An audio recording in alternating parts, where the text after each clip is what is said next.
Hi, I'm Callie and welcome to Kapowski Reads. For my first vlog of May, basically my plan is I'm going to treat myself like a house plant. I'm going to drink some water, get some fresh air, read some books. Plants don't read books, but I think they would if they could. Let's not think about the fact that I have never managed to keep a houseplant alive. and just enjoy a book. I am planning to read The Honeys by Ryan LaSala. This is one of my 23 in 2023 contenders, and it's also one of my May TBR books. I am also partway through it. This book is 6 parts long and I have finished part 1, and I'm going to give my feelings so far, and then I'm going to go and do some stuff and, you know, that water drinking thing that I so bad at. This book is about Mars, who is they feel like an absolute sweetheart so far. They are a twin and their twin sadly has passed away. They passed away while they were at summer camp, so Mars, who previously went to that summer camp, has decided that they want to go back and they want to look into what happened to their sister because something wasn't right with her. Something had happened. And Mars is determined to get to the bottom of it.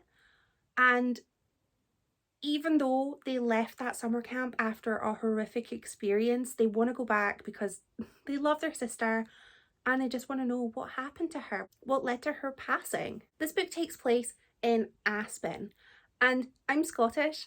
I know nothing about Aspen other than what I have learned from TV and film. So my understanding of Aspen is that it's kind of countryside-y and it's very, very affluent. That's all I know. I also think there's snow there. But I think I'm thinking of Friends when Ross and Emily go. No, they go to Vermont. Vermont might not be Aspen. I know nothing of Aspen. I think that's very clear. So in part 1 of the book, I have met Mars, and Mars is gender fluid, but they use he, him, they, them, and she, her pronouns. I just wanted to sort of say that in case it seems like I'm not respecting the character's fluidity. So the book starts with Mars's sister, Caroline, with her death. And I don't know what I was expecting from this book, but it was not that. It was not that at all. Instantly, we have an occasion, an event where things are getting covered up by the parents. And it feels like maybe it's not just them that are covering things up. I've already got my spidey senses tingling because I feel like every adult that I have met so far is hiding something, and I want to know what, and I really want to know more about the Honeys. They were introduced at Caroline's funeral and they are giving me Heather's vibes. They're giving me Bunny vibes. I think I'm gonna get what I wanted with the creepy girl gang. Fingers crossed. They're not even crossed. Fingers crossed that I get that because, oh, I think I'm in. Part 1 has ended with Mars making that really tough decision. We don't know yet what happened with Mars when they were at the summer camp, but something happened that meant that he never went back for about 4 years and now is eventually going back, and everyone's a bit like, oh, I know you had a bad time when you were here before, and that I don't really know what happened yet. And I just, you know, when you get the feeling that it's gonna be something horrible that people just swept under the rug, I think it's going to be that, and I really don't want it to be because I really like this character. So far they've just arrived at the summer camp and I'm waiting for it to all happen. I hope Mars is okay. I need to do some laundry, which is not fun at all, but needs must. So I will report back with an update when I'm a little bit further through the book, so I'm only 40 pages in. But is it too early to declare that I think I'm going to love this book? I think not, but I could be wrong. I think I'm going to love this, and I would love for you to stick around and find out if I do. And if you've read this, let me know if you loved it because I really think I'm gonna.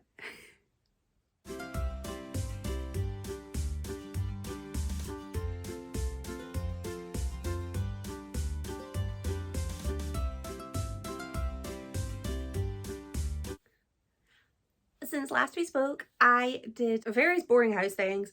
I did a face mask, I had a bubble bath, and I watched a film in bed, then had an early night and proceeded to have one of the worst nights of sleep that I've had in a really long time, which meant I woke up grumpy, as I normally do.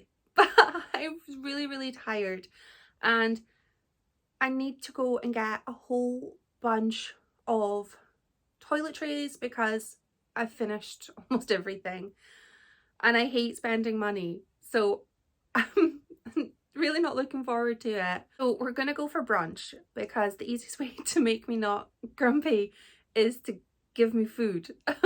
So we're gonna go to the Marks and Spencer's cafe in town. Is actually really good. They do a really delicious, my hair is in my collar. They do a really delicious eggs royale, which is eggs benedict, but instead of the ham, it's smoked salmon. And I'm like a bear, I pick anything with smoked salmon. So I am going to be getting that. I'm really excited about it. And before I go out to go and get my delicious eggs royale, I'm going to talk to you about the honeys and my progress. I am currently halfway through the book and I have finished part 3 of the 6 parts. And so far we've got Mars. He is in the camp. He's met all of the lads and they're all bros. And oh, there's a lot of very toxic masculinity, which Mars does address and point out. And I have this feeling that bad things are going to happen to Mars because of the environment that they're in. It's very testosterone fueled and all acting as one. But Mars isn't like the rest of the campers in their cabin. He is different, and he's happy with his differences, but being different in this sort of environment kind of puts a target on you. So I'm so worried that something bad is going to happen. And we've been introduced to what I suspect might be the main antagonists. So we've met Braden, who is like the camp leader of the cabin that Mars has been put into, the Bears. And Braden, instantly, I'm getting bad vibes from him. He also mentioned a thing about the event that resulted in Mars leaving all those years ago, and mentioned that he knew those good men that got expelled or kicked out of the camp, and they wouldn't have done what Mars said they did. And we then find out what they did, and they were not good men. The thing that happened was absolutely horrific, and everybody who put Mars in that situation probably should be in jail. It was horrible. It was so upsetting to read about, even though it was a very, very short section of the book. But to see what Mars went through to then come back to the camp to try and find out what happened to his sister just shows the strength of the love that he had for her to do that, to put himself back in a position to relive those horrible memories, to try and, you know, get some closure. So I think that Braden is an ass, and I'm fairly confident that he's not going to redeem himself. We've also met somebody called Callum, and Callum is arrogant, and Callum is, we've all known a Callum. We've all had one at school, and he has to be the best at everything, and he hates Mars because Mars is different, and he doesn't know if Mars is gay or straight or a boy or a girl. And you're like, it doesn't matter. It doesn't matter to you, Callum. So Mars has a really fun interaction with Callum and is basically like, well, if you're asking me if I'm interested in you, I'm not. You don't look like you'd be enjoyable. And I chuckled and I really liked it. And I was like, oh, Mars, you're so witty. And then was like, oh, Mars, he's gonna hurt you. And then he tries. There's a really fun scene where Callum tries to get one over on Mars, and they have like a fencing battle, which I enjoyed. I enjoyed a great deal, and Mars won. And Callum, of course, took that the way that you would expect, which was terribly. So I really kind of like, oh, there's parts where I really like Mars getting one over on the bullies. They are just bullies. And then there's part of me that goes, oh, I hope you're okay. Mars has a kind of friend in the form of Wyatt, but Wyatt is the nephew of the camp owner who basically swept under the carpet the original event with Mars that led to him leaving. So I'm sort of like wary. I don't know whether to trust Wyatt, and I really like him. He seems like a good guy, and he seems to actually maybe not care about Mars, but not be a horrible human. The bar is so low. And we've got to meet the honeys even more, and I love them. I'm definitely getting creepy girl gang vibes. Definitely. They do remind me a lot of the clique in Bunny. And I don't know if it's just because bunnies and bees are similar, springtime, but I'm definitely getting that. I really like that they move as one. They seem to have that almost like hive mind. That's what it is, hive mind. And they live in cabin H for honeys, where they work with the apiaries. And I might be getting that word wrong, the beehives. And it's always only ever been the girls from camp H that work with the beehives. But Mars is like, I want to do it. I want to go work there. And we end part 3 with Mars actually being accepted to go and work in the apiary, which is kind of like setting a precedent. So I'm really excited to find out what happens with Mars getting to go there and find out more. There's also been some moments where I thought I'd reread the same page twice, but I hadn't. There are some sort of memory lapses going on, which I love. Not just memory lapses, but like memory insertions. So I really like the way that even as a reader, I can't trust what I'm reading. And I like that the characters aren't 100% sure that they can trust their own brains too. It's very psychological, and I'm loving this, and I really cannot wait to find out what happens next. And I'm gonna have to go because I'm hungry and I really want my eggs. I will be back when I've read more, and I will let you know.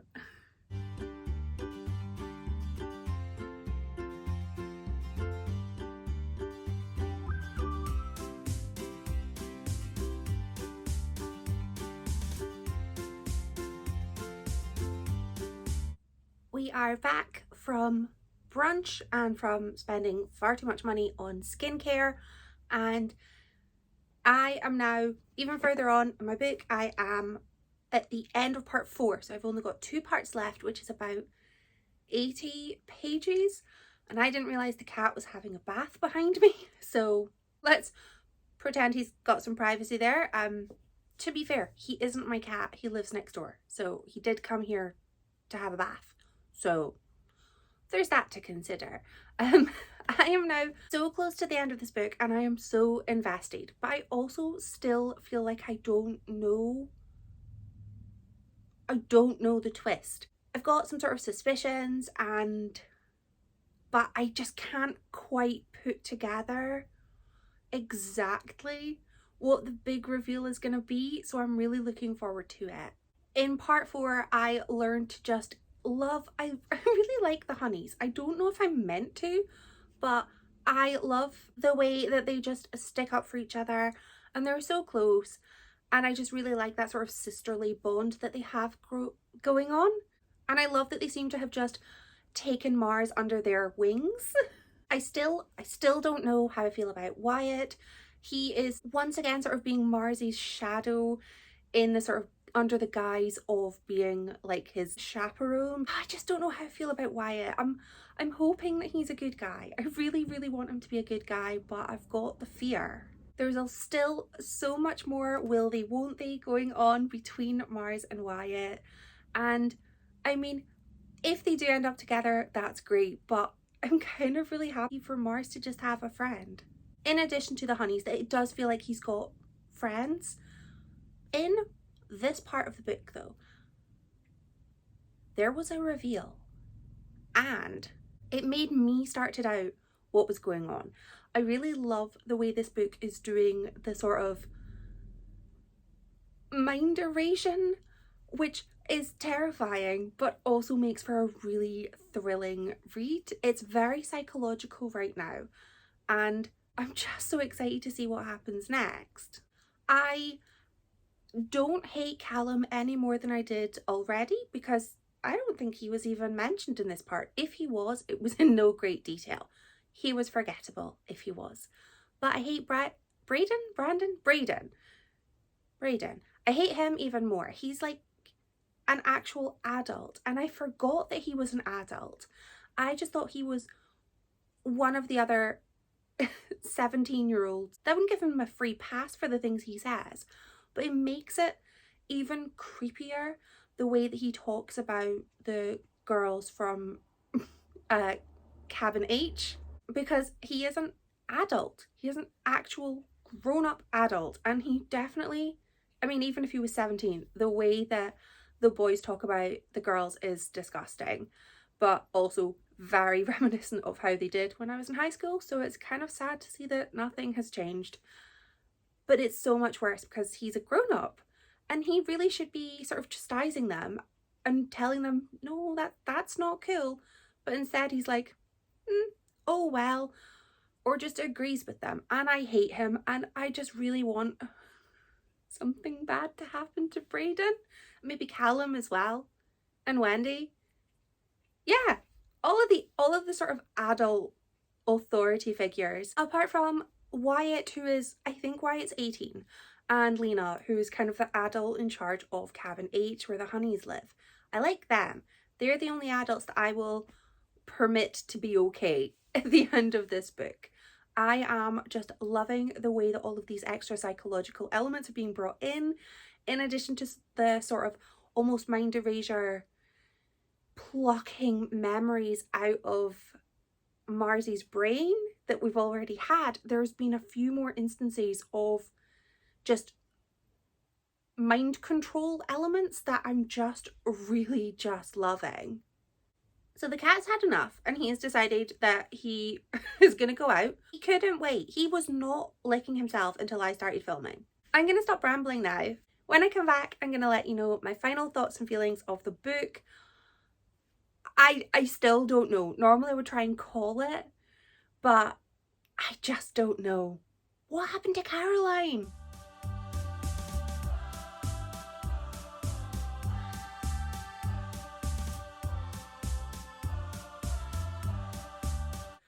I have now finished the honeys, and I loved it. I loved it. I thought I would from like the beginning. Straight away I sort of got that vibe that I knew I was going to just fall in love with this book, and I really did.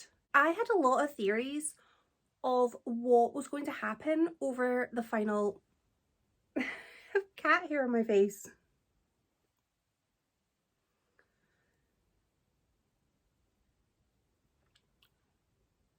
Just gonna live with a cat hair on my face. I can't find it. I had a lot of feelings about where I thought the final two parts of this book were going to go, and I had my suspicions, and I felt kind of confident that I knew the direction that we were going in, and then I was proven completely wrong. And everything was turned on its head. There were twists galore that I didn't see them coming, and I felt like I didn't know who I could trust, because there were people that I'd previously just trusted without even thinking twice, and they turned out to not be so good. And then the people that I was fearful of were good. So I feel like this book really made me think, and it wasn't predictable, and I just absolutely loved it. The twists I really enjoyed. I obviously am giving this book 5 stars. I can see absolutely no reason not to. I really enjoyed it. I really enjoyed Mars as a character. I really enjoyed the honeys as the girl gang with their sort of secret, not quite secret cabin, but their cabin was hidden away from everyone else, so they were sort of left to their own devices. and a little bit solitary, which made them really mysterious, and I loved the relationship that they had with each other and with Mars. I really enjoyed Wyatt as a main character. I love the setting. I love the setting. I am a sucker for a book that features a woodland or forest setting, an isolated setting, and this book kind of had both, which really appealed to me. I also loved the way that this book was a little bit psychological. It was very sort of timey-wimey, and there would be moments where I wasn't sure what was happening to the characters because there were time lapses, memory lapses. They would suddenly wake up in a different location and a passage of time had happened, and I really liked that sort of not being able to have a full picture of what was going on. I liked that. I liked that this book kind of messed with my head a little bit. I was a little bit worried going into this book that it was going to be a bit upsetting for me because Mars is dealing with the death of his sister, and last month was the 10-year anniversary of my sister's death, and she did die of tumours, which was the reason given for Mars's sister. And I sort of was a bit worried at the beginning that it might be too sort of triggering for me, but it wasn't, because it didn't really dwell on that. So I was quite grateful for that, because I hadn't even considered, despite knowing that the catalyst for Mars going to camp was his sister's passing, I didn't even think that might not be good for me, but it ended up, I was okay reading it. I was just a little bit worried and a bit wary, because sometimes it can be too much, but this one wasn't. I thoroughly recommend this book to anybody who wants a twisty, turny, thrilling read where they're not 100% sure what's going to happen and who they can even trust. I really enjoyed this. I liked the waitresses at the Applebee's. I'm not super sure what an Applebee's is. I wonder if it's like a Little Chef. Is that even a thing? Like a sort of food place on the road that maybe doesn't serve the best food. I'm just remembering the perhaps one time I went to a Little Chef. So I really loved them. They provided some unexpected comic relief. I thought I was gonna find the bits with the sort of toxic masculinity really hard going, but I liked the way that that was challenged, and I just really feel like this book was so clever, and I really enjoyed it, and I know I'm gonna read this again. And it was my Kayla's buzzword pick for me because flavour of honey, which this book did nothing to make me want to eat honey. Really didn't. I think I've gone off it more than I already was. So I'm delighted to have been able to tick off my buzzword, buzz, my buzzword at the beginning of the month with my first book that I finished. And this was one of my 23 in 2023 books. And I think it's definitely a contender for my book of the month. I know it's the only book I've read this month, but I'm starting high with a 5-star read. So I feel like I can only consider this vlog to have been a success. I treated myself like a little houseplant that I am. I took myself out to the outside. It's been so grey all week. So that's actually suited me perfectly because I'm not really a houseplant, so I don't like the sun. And I drank water and I just took it easy, which was my goal for this vlog. And I'm considering that as objective achieved. Let me know if you've read this one and how you got on with it. And if you've read anything excellent that you want to share, let me know. I always love a recommendation. Thank you so much for watching. Bye!